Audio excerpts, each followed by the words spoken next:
button, man. Welcome to the Jiu-Jitsu of Life podcast. This is episode number 93. Yo, good evening, Brother Carter. It is good to see you once again. Good to see Just you. saw you a little while ago, only a few hours ago. I got some good. I can't see enough of this guy. See, Mo does this thing that all smart boxing trainers do. So people don't know about the hand mitts. I really think that is a way to make people think they're way better at striking than they are, because there's a whole art of like swinging the mitt so that it's like who's punching who. I promise you, I was not doing that, man. That was all you. That was all your right hand. Goes bam, and he's like, oh, no, I am not a mitt slapper. Now I know what you're talking about. I've seen coaches that do that at competition to try to make the other fighters nervous. I am not a mitt. I look for that. I'm critical. I am. Thank you, Schmitty. I am. I don't know. You got to be honest, right? So, like, if things aren't going well, I'm not one that shies away from being like, "Ugh, that's terrible." I might not say it just like that because you guys are my friends and I love y'all, but we need to address it, or else I really wouldn't be a friend if we didn't address it. So today, that right hand was phenomenal. The right hand was great, and I was telling Kevin that I was so glad that I got a chance to. I've never worked the mitts with Brandon before. I haven't worked the mitts in a long time. Yeah. But I was so glad that I had the opportunity to work with them, because what I found out is what a great 1-2 this kid has. Yes. It's because we know him for his taekwondo, his kicking, and he's phenomenal, right? But get him on the mitts, and his technique is really good. He's just, he's a great student. He's a super humble guy, and that's why he's successful. That's why he's as good as he is. Yeah. But today was fun. But man, I'd much rather. The reason we don't work the mitts as much is because it takes away my opportunity to train. Right? That's true. That's true. But today, because I couldn't train, I wanted to train, but because I couldn't train, I didn't even, man. To be honest with you, I wasn't 100% sure. If I wouldn't have taken off last Sunday, I would have called in for this Sunday. Oh yeah, but I felt like people would call like a BS flag, kind of like, he's not hurt. He just doesn't want to, because he's just being lazy. So I forced myself to come in, man. But it was the lower back pain, my brother. And I told my wife, she was like, what did you do? Because I'm being cool about it right now. But as soon as I shut this podcast down, I'm like screaming in pain every time I get up. And I told her, I said, when we were competing in boxing, it was always pushing yourself through pain, right? Get to your breaking point and then push yourself a little bit more. That's the whole goal, right? And so anytime we felt discomfort, we needed to push beyond that and go outside the comfort zone, right? Well, now that I'm 40, this has changed. So we were doing some kettlebell stuff in my backyard, and I started to get a little winded, and then I started to feel like a little discomfort in my lower back, but it wasn't anything crazy. I just felt like, my lower back's working, and probably my technique was starting to fail because I was getting tired. Yeah. And I was like, nah, man, if I quit now, that's just mental weakness, right? That's like me. That's like, I'll do that in life. I'll do that in wherever. As soon as I feel a little discomfort, I'll start to quit. So I'm like, no, I'm not going to quit. I'm going to go forward. Oh my God. I wish I would have quit. I should have quit, because, man, my body feels broken right now. Yeah. Dude, I like I was telling you before, man, I do appreciate the kettlebell, and I started using the kettlebell a long time ago. Back when people thought you were crazy. Like nobody had seen it, because it was when Pavel first brought them to the U.S. Like nobody had seen these things before, except like an old strongman stuff, and like in Russia.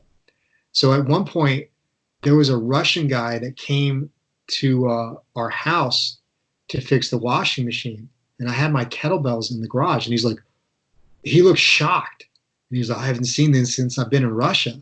But it was because it was like such a rare, this was like a 2002, 2001, something like that. So it was real rare back then. But man, I've gotten hurt using the kettlebells many times. And so it's one of these things that I like the idea of it, but I don't know if, especially something where you're doing, like where you're tired and you're doing something with weight.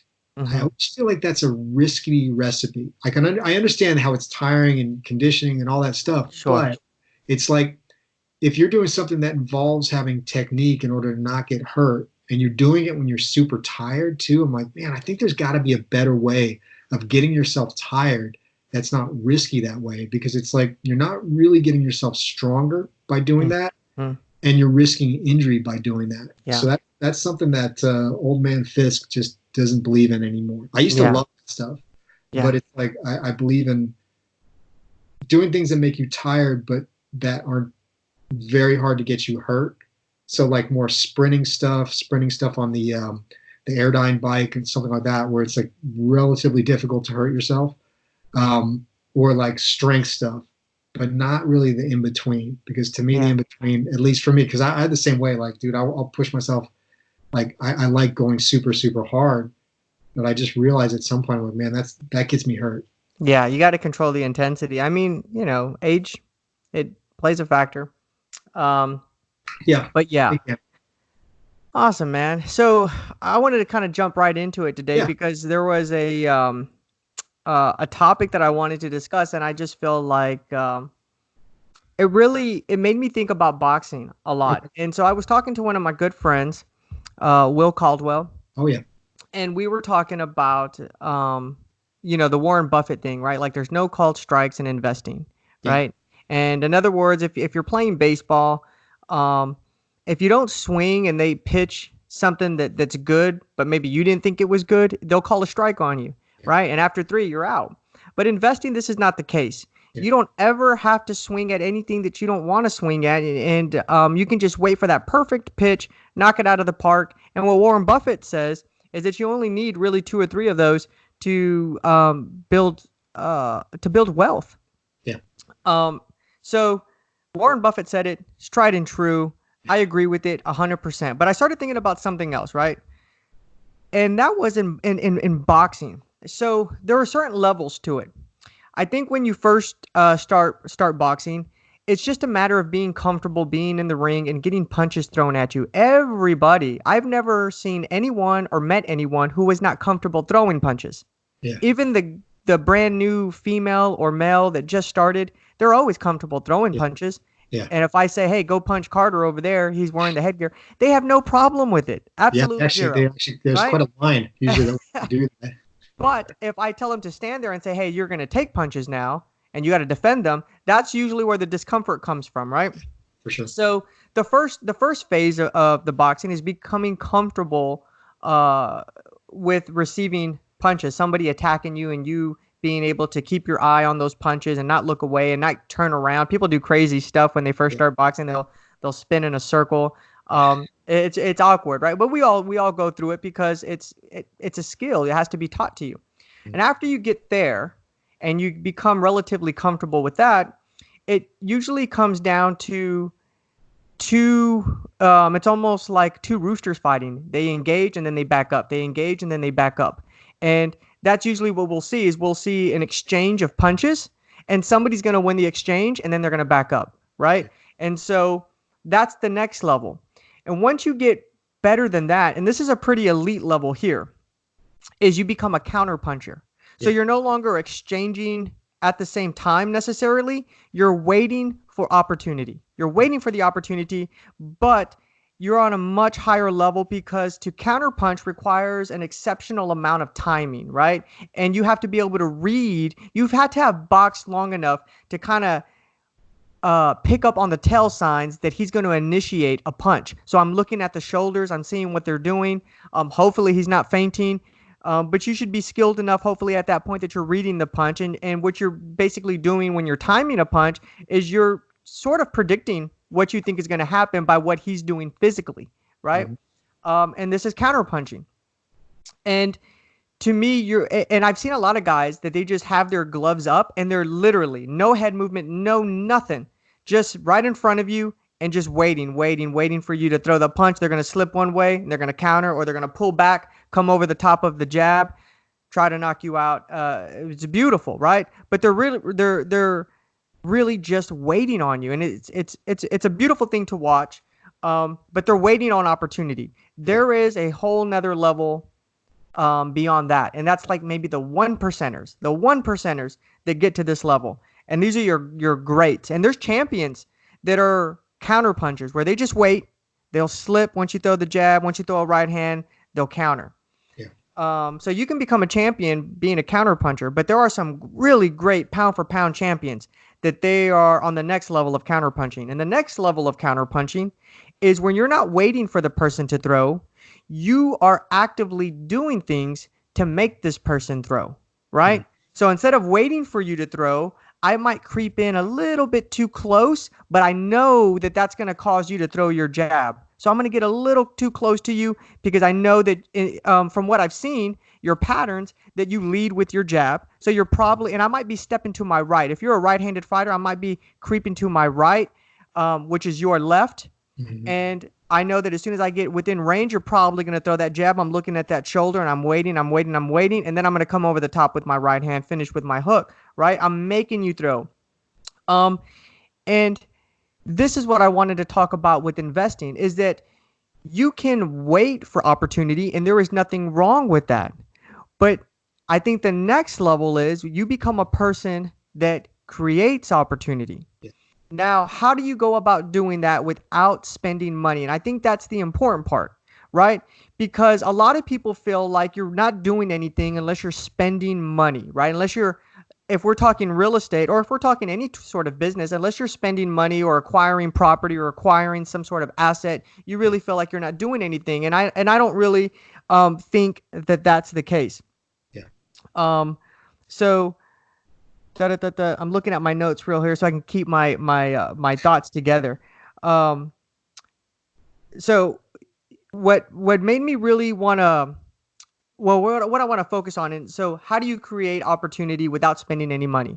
And Yeah. I think about you a lot. Yeah. And what I mean by that is that you build relationships. Yeah. Yeah.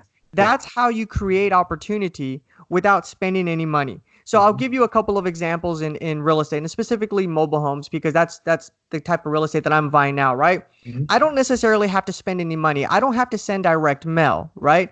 But I can go ahead and I can on a Saturday, I can decide what are the parks I want to visit, and I can meet with all the park managers. I Exactly. can go in there, I can shake their hands, I Yep. can give them a business card, I can give them a little $5 Starbucks card to go get some coffee. So that way, I stick in their mind that I'm their go-to person when something comes up that is up for sale in the property at a very good price. And Mhm. so I'm creating this opportunity. You can attend meetups, real Yep. estate investment clubs, things like that. But the main thing I really wanted to close out on my end Mhm. is a lot of this is you're getting out there and you're keeping your ear to the street. You're just you're like a shark. You're constantly moving. You're not spending money, but you're constantly out there seeing, hearing, feeling what's going on. And when you do that, naturally, opportunity is going to reveal itself to you. Now, here's something that might happen. When an opportunity reveals itself to you, you may not be in a position to act on the opportunity yourself, right? Mhm. Whether it's because you're too invested in other properties over here, you don't have the money. Maybe you've already tapped out all your partners, right? You maybe have three or four partners that Yeah. you can go to, and they're already investing with you, and you're kind of like, this is a good deal. It's maybe not the greatest deal. I don't really want to use my partners on this deal. Yeah. What's the greatest way to create relationships? I will tell you, connecting to other people and letting them make money off a deal you found. Yep. That's how business Yep. is creating relationships, right? Yep. I tell Sally all the time, we're not in the gi making business. We're on the problem solving business. That's what Yes. we do. If people call us and they have a problem and it doesn't even involve like gis, we will go out of our way and try to solve it because the best form of marketing is word of mouth. Yeah. If somebody walks away from our conversation and they say, "Man, I didn't buy a gi from Mo or Sally or from Robles, but man, if I ever do buy a gi, it's going to be from them from here on out because they went above and beyond and I have this relationship with them, Yep. right?" And there is nothing I love better than when somebody says, well, one of the best things was Will was looking for, this was maybe a couple of years now. He was looking for a good bookkeeper CPA. So I connected him with my CPA, Yeah. and she ended up saving him, a substantial amount of money, like right off the bat. Made me feel so good, right? People ask, hey, mergers and acquisitions, I'm thinking about getting into that. Now I'll recommend my attorney, Brett, right? And I connect people. Or the ones that I really love is when they can directly make money off, I have a deal and I give up that deal because it's such an unselfish thing to do. Yeah. And Yeah. watch two other people that are your friends Mhm. make money. Well, what do you think they're going to do? You think that they're going to have this animosity in their heart towards you now? No. No, Yeah. most likely, if they're good people, they're going to have a tremendous amount of love and respect for you. And they're going to think about, hey, the next time I do a deal, it's going to be with Mo, right? Yeah. So building these relationships, and you're not spending any money doing it, Yeah. right? So you Yeah. can wait for opportunity, or you can create opportunity by building relationships. And I think you are a great example of how you're going out there and you're creating a bunch of opportunity for yourself because you're focusing your business now on what all business is about. Doesn't matter what it is. Doesn't matter if you're in the tech business, if you're in the real estate business, doesn't matter. Business is about building solid relationships. Yeah. There is this idea that being a good salesperson, if somebody says you're a salesman, back in the day, this had a negative connotation, I did. right? Let me tell you what a good salesperson is, in my opinion, and for Robles and any other businesses that we and Salia involve ourselves in. When we're talking about sales, we're talking about building relationships. I Mhm. don't care if you buy my product. Yeah. The only thing I want to walk away with is that I have created some sort of positive relationship with you. Whether or not you and I have a transaction of money is neither here nor there. Yeah. If you're a good salesman, you're a master of creating genuine relationships. And if you want to do that, you just have to be genuine about helping people. And when you're genuine about helping people, good things are going to happen for your business, no matter what business you're in. So if you want to create opportunity, help other people. Yeah. That's where I was going with that. I agree. I What do like, you got? What do you got? dude, I like that. That's good stuff. Yeah. Yeah. I think when you start thinking about long term, when you start thinking about playing the long game, the individual deals become less important. And it doesn't mean that you should get lazy. It doesn't mean that you don't underwrite deals. It doesn't mean any of that. It means that more than anything, you want to solidify the relationship with whoever it is in the deal. And I'm like thinking about one particular that I don't think this particular deal I'm working on is going to happen for various reasons. But I think I've gotten a pretty good rapport with the broker, talked to some different lenders about this particular thing. It's a good long-term situation. The individual deal doesn't matter as much.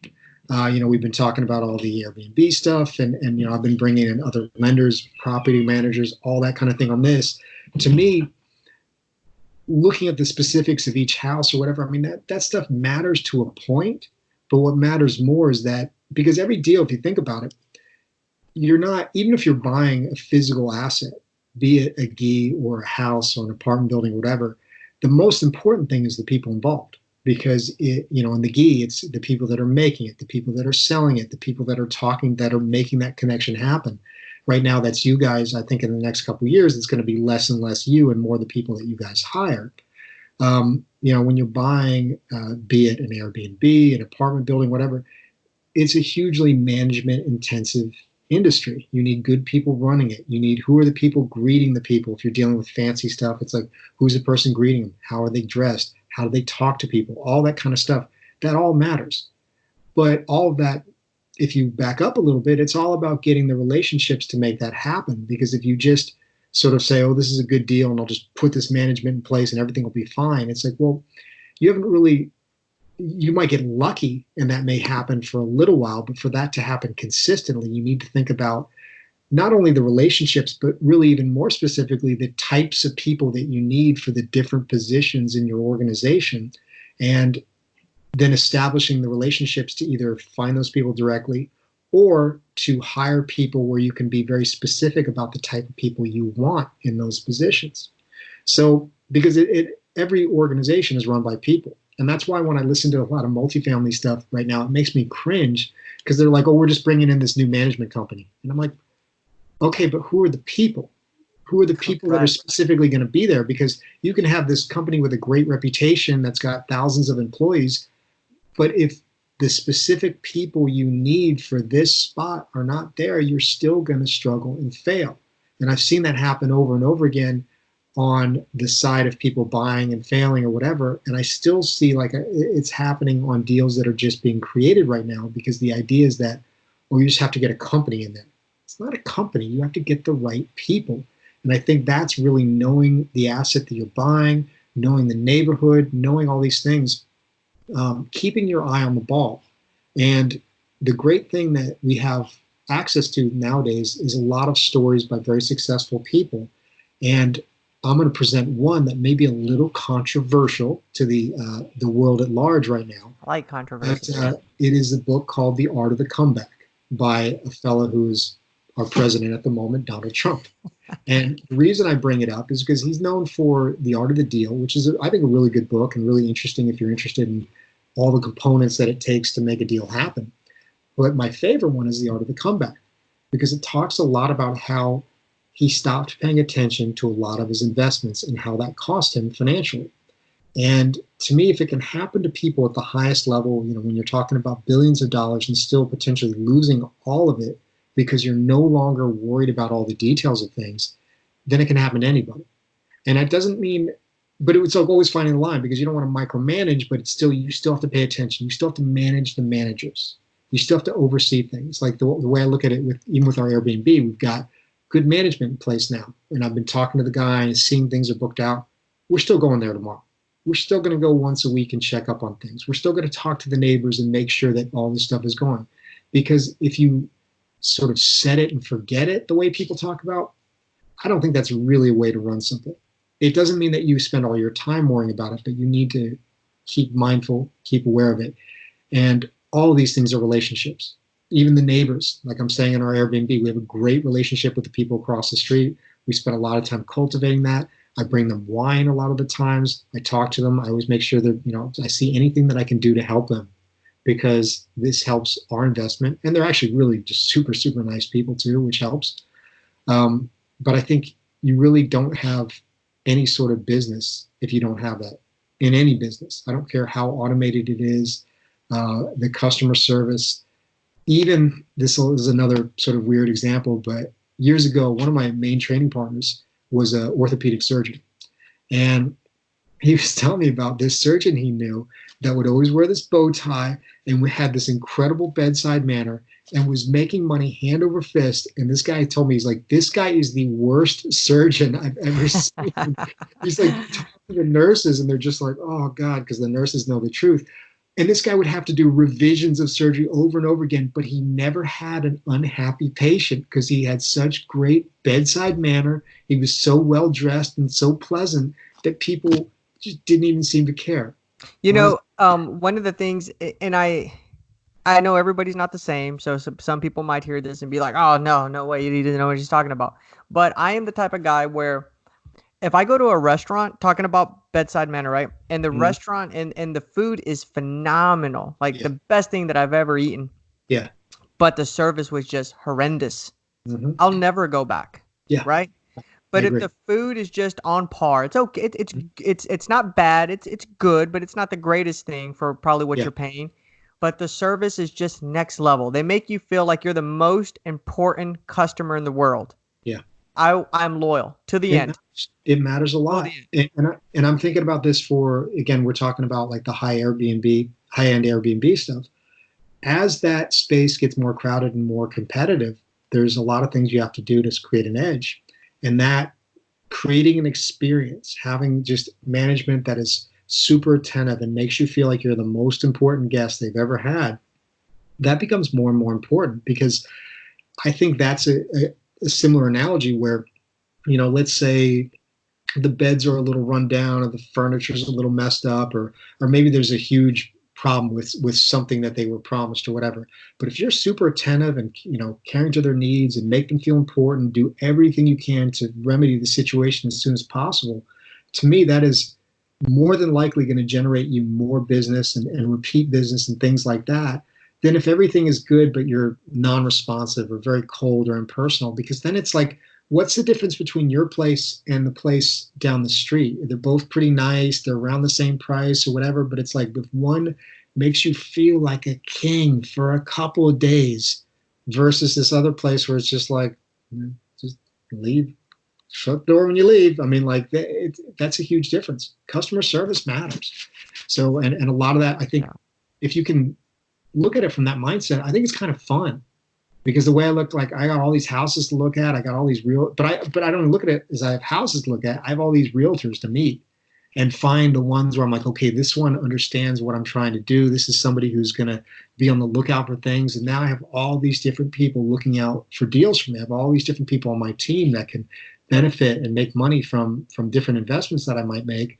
And we're sort of in alignment in what we're looking for, and that to me is cool. I mean, I met up with John Veltkamp last week, looked at a property, and it was really really interesting property on Lake McQueenie, and it was like he was talking about this podcast, and I'm like, oh, that's cool. And then I'm like, wait a minute, he knows you too. He's selling one of your houses too. So it was like this whole thing of like, he listens to this, he watches this, and he's got such a good mind for construction, all this different He's a things. people person. I mean, yeah, I like John. He's a people person. He's a good dude. He's a good dude. So I just think it's such an important thing, and that's such a huge goal for me this year is just to build up relationships, and it could be through meetup that I'm looking to create, could be just getting out there and meeting people and doing all that, and not worry about chasing those deals. Just build those relationships up, and we will talk in a year from now, And the deals will come. Yeah. or it could be an enormous disaster, and I'm going to chase the deal. I'm gonna say I was wrong, and there's evidence of it. Uh, Went up you to it. remember when Mo was talking about those two roosters and they just engage and Yeah, exchange? yeah, That's what you need to be doing. that makes a lot more sense. Just throw some leather, man. Just keep punching 'em. Awesome, man. 93 in the books. Yes, Fantastic. Be sure to check us out on the jujitsuoflife.com so you can check out this podcast, our older podcast. Please go to Apple iTunes, leave us reviews. We love to read the reviews. And be sure to go to robles.com, makers of the world's finest custom jiu-jitsu apparel.